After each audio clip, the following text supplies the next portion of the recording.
আজকে চলে এসেছি আবার একটা নতুন ডেমো ক্লাস নিয়ে। ক্লাস 8-এর ফার্স্ট চ্যাপ্টার জিওগ্রাফির পৃথিবীর অন্দরমহল।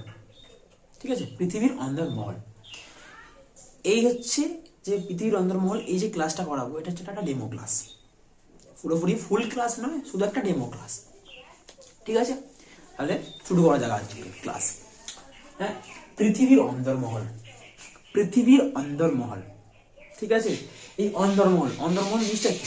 অন্দরমহল কথার অর্থ কি? অন্দরমহল কথার অর্থ হচ্ছে ভিতরকার জিনিস। ঠিক আছে, ভিতরকার জিনিস।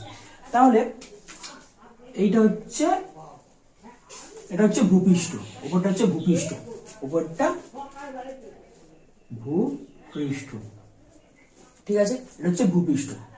এই ভূপৃষ্ঠের নিচের ভিতরকার কি কি জিনিস আছে সেইগুলোকে নিয়েই ওটার নাম হচ্ছে পৃথিবীর অন্দরমহল। ঠিক আছে, আমরা পড়বো এবার সেটা। এবার হচ্ছে যে এখনকার যে বর্তমান যে বিজ্ঞানীগুলো হয়েছে, সেই বিজ্ঞানীরা পৃথিবীর ভিতরের যে জিনিসগুলো আছে সেই জিনিসগুলোকে মোট 3টে ভাগে ভাগ করেছে। কটা ভাগে? 3টে ভাগে।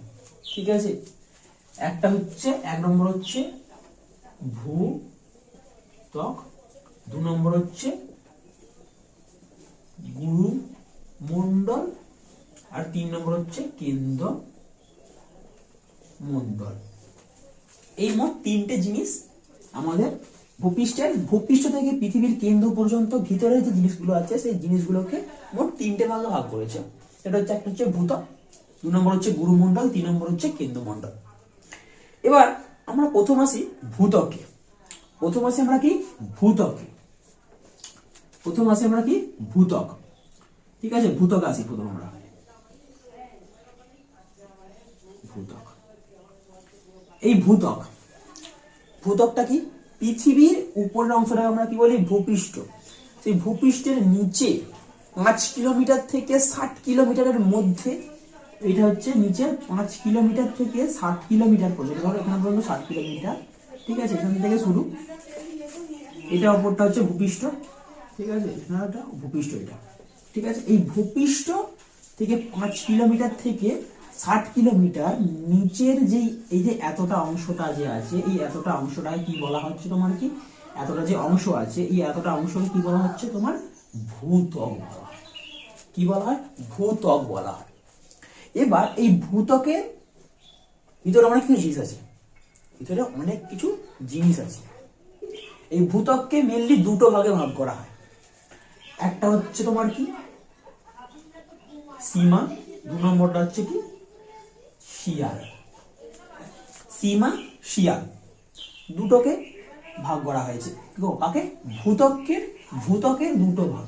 কি? একটা হচ্ছে সীমা, একটা হচ্ছে শিয়াল। এবার কোনটা শিয়াল কোনটা সীমা কি করে বুঝবো? মেনলি আগে বুঝবে যে বর্তমানে শিয়াল কোথায় থাকে। শিয়াল, এই যে শিয়াল যে প্রাণী, কোথায় থাকে? ওপর দিকে থাকে, মানে ভূপৃষ্ঠে থাকে। তাহলে এই শিয়ালটা যে আছে, তাহলে শিয়ালটা কোথায় থাকবে? 2খানা ভাগে ভাগ করা হয়েছে। ঠিক আছে, ভূত্বকে কটা ভাগে ভাগ করা হয়েছে? 2টো ভাগে ভাগ করা হয়েছে। এই যে শিয়াল, শিয়াল কোথায় থাকে? ভূপৃষ্ঠে, তার মানে উপরে থাকে, তাহলে এটা শিয়াল হবে। ঠিক আছে, সীমা তাহলে কোনটা? তাহলে তার নিচেরটা হচ্ছে সীমা। ঠিক আছে, এবার আরেকটা জিনিস এখানে যে বলে দেয় যে ভূত্বকের যে 2টো ভাগ, শিয়াল এবং সীমা, এর মধ্যে কোনটা ভারী কোনটা হালকা। আমরা কি জানি? ছোটবেলা থেকেই আমরা জানি যে যে ওপরে থাকে তার মানে সে হালকা, যে ওপরে থাকে তার মানে সে কে? হালকা। আর যে নিচে থাকে, এই যে নিচে থাকে, সেটা কি? ভারী। তাহলে কি হালকা থাকে? শিয়াল হালকা, সীমা ভারী। ঠিক আছে, এই হালকা বলে ওপর দিকে আছে, এই ভারী বলে নিচের দিকে আছে। ঠিক আছে, এবার আমরা জানি যে বাড়িতে 3টে ভাই আছে, বড় ছেলে, ছোট ছেলে, মাঝখানে একটা ছেলে আছে, এটাকে আমরা কি বলি? মেয়ে ছেলে বলি। ঠিক সেরকমই উপরটাকে শিয়াল বলা হয়, নিচেরটাকে সীমা বলা হয়। কিন্তু এই মাঝখানে যে দাগটা মেরেছি, এই মাঝখানের দাগটাকে একটা রেখা নাম বলে উল্লেখ করা হয়। সেই রেখাটার নাম হচ্ছে তোমার কি? কনরাড বিযুক্তি রেখা। কি রেখা? কনরাড বিযুক্তি রেখা। এটা মনে রাখার একটা শর্ট ট্রিক্স আছে। ঠিক আছে, এটা ওপরে, এটা নিচে। ধরো এটা আমাদের গোটা শরীরটা, কোমর থেকে নিচে পর্যন্ত নিচেটা, কোমর থেকে ওপর পর্যন্ত মাথা পর্যন্ত এটা উপর। তাহলে উপরটা হচ্ছে শিয়াল, নিচেটা হচ্ছে সীমা, মাঝখানেটা এটা কি, মাঝখানটা কোমর পড়ে যাচ্ছে। তাহলে কোমরে কি থাকে, কোমরে যুক্ত রেখা। ঠিক আছে, এরকম করে মনে রাখতে হবে। তাহলে কোমরে কি থাকে, কোমরে হচ্ছে তোমার কি, ধরো কোমরে, এই কোমরে, ঠিক আছে, মানুষের কোমরে কি থাকে, কোমর থাকে, মানুষের মাঝখানে কি থাকে, কোমর থাকে। তাহলে এরও মাঝখানে কি আছে, এরও মাঝখানে কোমর, সেই এই কোমরটাকে নাম দেওয়া হচ্ছে তোমার কি, অনুরাগ বিযুক্তি রেখা। ঠিক আছে, এবার আমরা পড়বো হচ্ছে তোমার কি, গুরুমণ্ডল। নেক্সট টপিক হচ্ছে গুরুমণ্ডল। আরেকটা এখানে জিনিস বলে দিচ্ছি, এই শিয়াল, শিয়াল, শিয়াল আর হচ্ছে তোমার সীমা। ঠিক আছে, সীমা। এই প্রথমে আসি আমরা শিয়ালে আসি। ঠিক আছে, এই শিয়ালের মধ্যে মেন হচ্ছে তোমার দুই ধরনের পদার্থ পাওয়া যায়। শিয়াল, সি দিয়ে হচ্ছে তোমার কি, সিলিকন, আর এল এল দিয়ে কি হচ্ছে তোমার অ্যালুমিনিয়াম। ঠিক আছে, তাহলে শিয়ালের সিআল, সি হচ্ছে এসআই হচ্ছে তোমার কি সিলিকন, আর এল হচ্ছে তোমার অ্যালুমিনিয়াম। এই দুটো পদার্থ এই শিয়ালের মধ্যে অবস্থিত থাকে। নেক্সট আছে এই সীমা, সীমা, সি আর হচ্ছে তোমার কি মা, মা ফর হচ্ছে তোমার কি মানে ম্যাগনেসিয়াম, মা ফর হচ্ছে ম্যাগনেসিয়াম। আর এস আইটা কি, এস আই, এস আই হচ্ছে ইউনিট নয়, এস আই হচ্ছে তোমার কি সি, এস আই ফর সিলিকন। তাহলে কি সিলিকন। ঠিক আছে, তাহলে কি সীমার মধ্যে দুখানা পদ থাকে, মানে দুটো পদ থাকে, এটা হচ্ছে সিলিকন আর ম্যাগনেসিয়াম। আর তোমার কি সিয়ারের মধ্যে সিলিকন আর হচ্ছে তোমার অ্যালুমিনিয়াম। এই মোট এই চারখানা পদার্থ, মানে এই দুটো কমন, এই দুটো আলাদা আলাদা। মানে সীমায় থাকে ম্যাগনেসিয়াম আর সিয়ারে থাকে অ্যালুমিনিয়াম। ঠিক আছে, তারপরে দুটো সিলিকন তো পুরোপুরি সেম টু সেম একই আছে। ঠিক আছে, এবার নেক্সট আমরা পড়বো সেটা হচ্ছে গুরুমণ্ডল। কি পড়বো আমরা, গুরুমণ্ডল পড়বো। ঠিক আছে, নেক্সট আমরা পড়বো কি, গুরুমণ্ডল। এটা মুছে দিই, এটা আমরা নেক্সট আমরা কি পড়বো, গুরুমণ্ডল পড়বো। এবার আমাকে একটা কথা বলো, তো ওনার ভিতরে টপ হয়েছে মুছে, এটা গুরুমণ্ডল। এবার হচ্ছে ধরো এটা হচ্ছে কেন্দ্র মণ্ডল। আমরা ছোটবেলার ইতিহাস পড়ার সময় কি পড়েছি, গুরু শিষ্য পড়েছিল, ওই গুরুকুলের ব্যাপারটা কি হয়েছিল, সেখানে এক জায়গাতে গোল করে সবাইকে বসানো হতো। সবাই চারিদিকে চারিদিকে ছাত্ররা বসতো, শিষ্যরা বসতো, আর মাঝখানে গিয়ে থাকতো গুরু থাকতো। ঠিক সেরকমই এইখানে ভূত্বক এবং কেন্দ্রমণ্ডল, এর মাঝখানে কি আছে, গুরুমণ্ডল। মানে মাঝখানে সেখানে গুরু বসতো, এখানে জন্য গুরুমণ্ডল এসে গেছে। ঠিক আছে, তাহলে এবার আসি আমরা কি, গুরুমণ্ডল।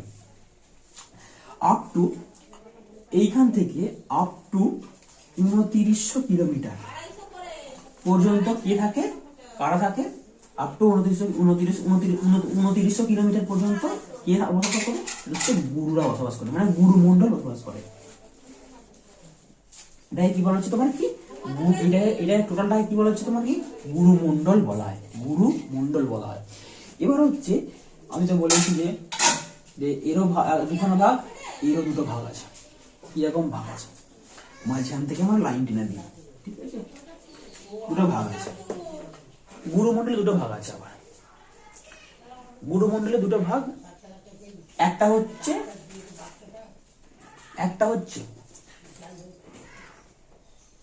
ক্রোফেসিমা, আর একটা হচ্ছে তোমার কি নিফেসিমা, ক্রোফেসিমা আর হচ্ছে নিফেসিমা।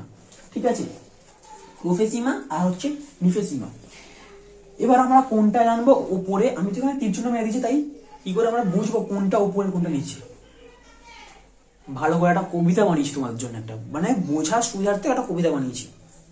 কি কবিতাটা কি, কবিতাটা হচ্ছে সকালবেলায় কোকিলের কোকিলের ডাকে গুরুরা ওঠে, ঘুম থেকে ওঠে, আর নিশির ডাকে গুরুরা ঘুমাতে যায়।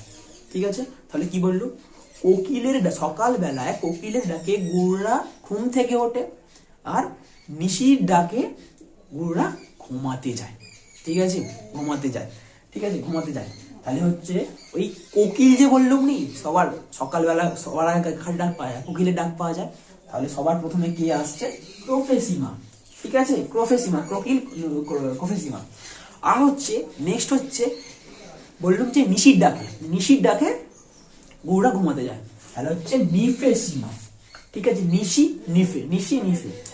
আর এই যে মাঝখানে এই যে মেয়ে ছেলে, আমরা কি বলি, মাঝখানে যে থাকে তাকে আমরা মেয়ে ছেলে বলবো। ঠিক আছে, রেখাটাকে, এই মেয়ে ছেলের যে রেখাটা, এর নামটা কি, এর নাম হচ্ছে তোমার কি, এর নাম হচ্ছে রেপিত্তি বিযুক্তি রেখা।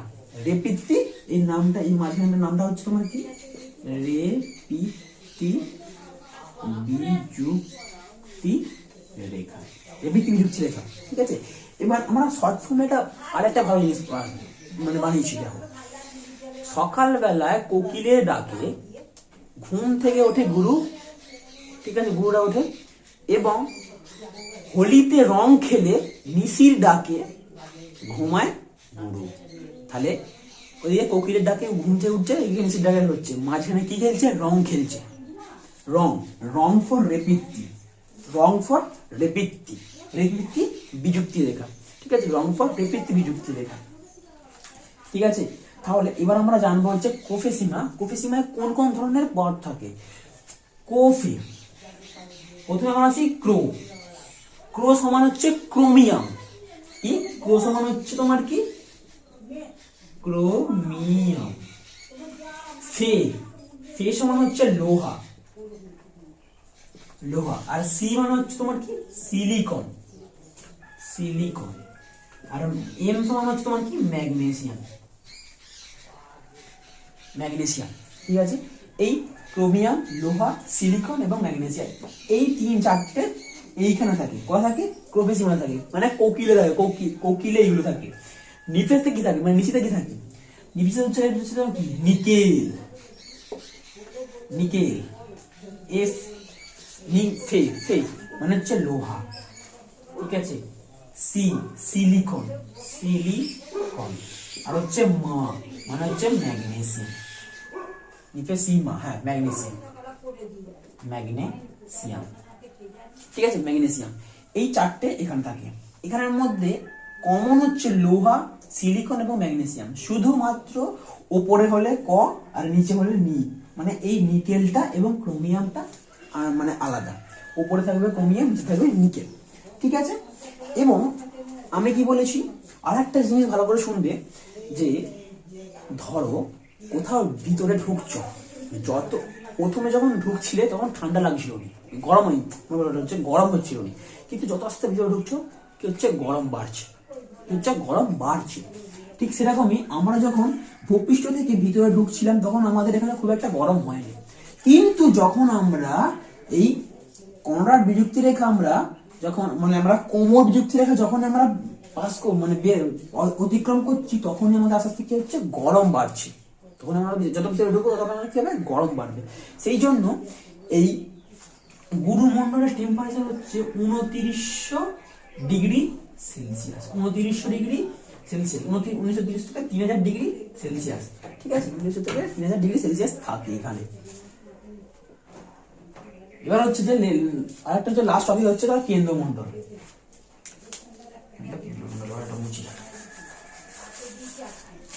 কেন্দ্রমণ্ডল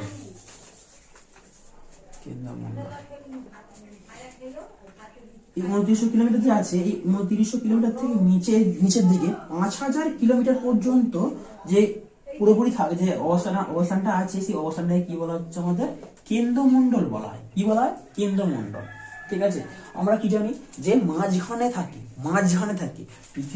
পৃথিবীটা গোল এরকম, আমরা এইখান থেকে এতটা মানে কি ভূত্বক, তারপরে এখানটায় কি এলুম, গুরুমণ্ডল এলুম, তারপরে এই যে এখানটা এলুম, এখানে কি এলুম, আমরা কেন্দ্রমণ্ডল, মানে মাঝখানে যে থাকে আমরা কি বলি, কেন্দ্রে অবস্থান করছি, আমরা কি বলবো, কেন্দ্রমণ্ডল বলবো। ঠিক আছে, এবার এই যে কেন্দ্রমণ্ডল, এই কেন্দ্রমণ্ডলের টেম্পারেচার আমি কি বলেছি যে যখন জগতের দিকে ঢুকবো তখন কি হবে, টেম্পারেচার হাই হবে। সেই জন্য এর টেম্পারেচার কত, 5000 ডিগ্রি সেলসিয়াস।